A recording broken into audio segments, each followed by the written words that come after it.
In-elevate nila yung bike lane. Ayan oh. May sidewalk doon, tapos in-elevate nila yung bike lane. Nandun na yung bike lane ngayon sa taas. Okay, okay, nice, nice. Tapos meron na rin yung pang bulag oh.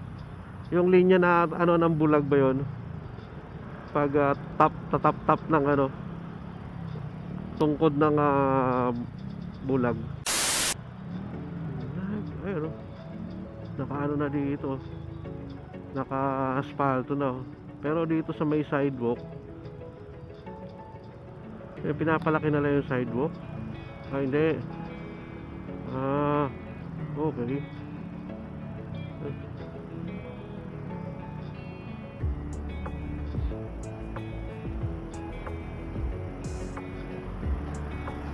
Ayun o, pinapalaki nila o. Linapad nila, ganun, pinalapad nila.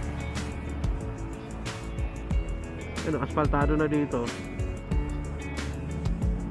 Ayun yung ano March 18, 2026. So yung sidewalk yung inaayos nila. Ayan.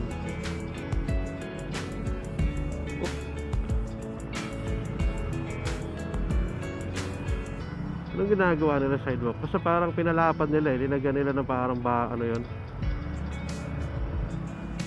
Tumaba ako. Oo nga, ayun nga, pinalapad nila oh. Ayun oh. Ayun oh. Okay. So dinagdagan nila ng konti. Ayun oh, yung ano. Okay.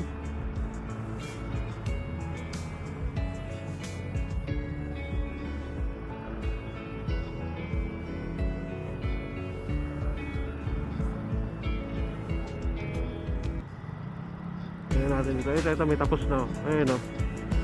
Nice. Ayun oh. So, pinalapad nila. In-elevate nila yung bike lane. Ayan oh. May sidewalk doon, tapos in-elevate nila yung bike lane. Nandun na yung bike lane ngayon sa taas. Okay, okay, nice, nice. Tapos meron na rin yung pang bulag oh. Yung linya na ano ng bulag ba yun? Pag tap ng ano, tungkod ng bulag. Nice, nice, nice sidewalk. Naka-elevate na rin. Nandun na rin dadaan yung bike sa taas. Kaya para pinalapad nila. So ayan ang ginagawa nila dyan oh. Okay, nice, nice. Nice yan, nice. Diba? So yun, ngayon yan update dyan. Update natin dyan sa EDSA Rehab ngayong March 18, 2026. So dito asfaltado na, pantay na, makikita nyo. So wala na yung mga nakausling drainage na pinakita natin nakaraan. So ayan elevate din. Kaya pala siguro nung nakaraan ganito pa rin siya hanggang ngayon.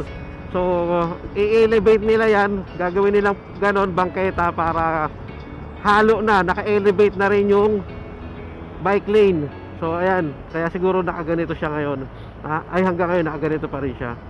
So okay, okay, nice, nice.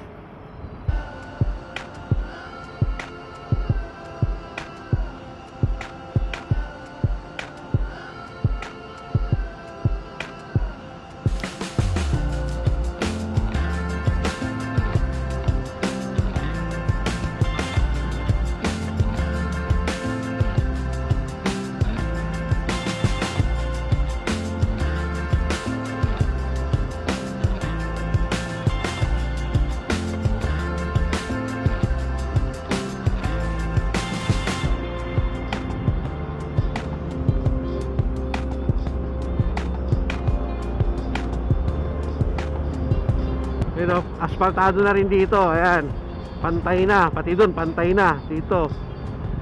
Pero dito gagawin pa, kasi kagaya na katulad doon sa may EDSA Buendia ba yun, pinalapad nila yung sidewalk at yung bike lane nandun na rin kasama doon. So naka-elevate na siya. So nasa taas na yung bike lane.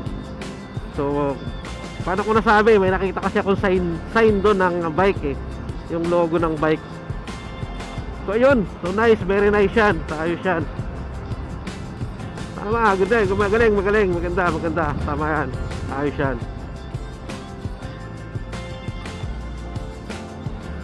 So at least ngayon umuusad na ulit, di ba?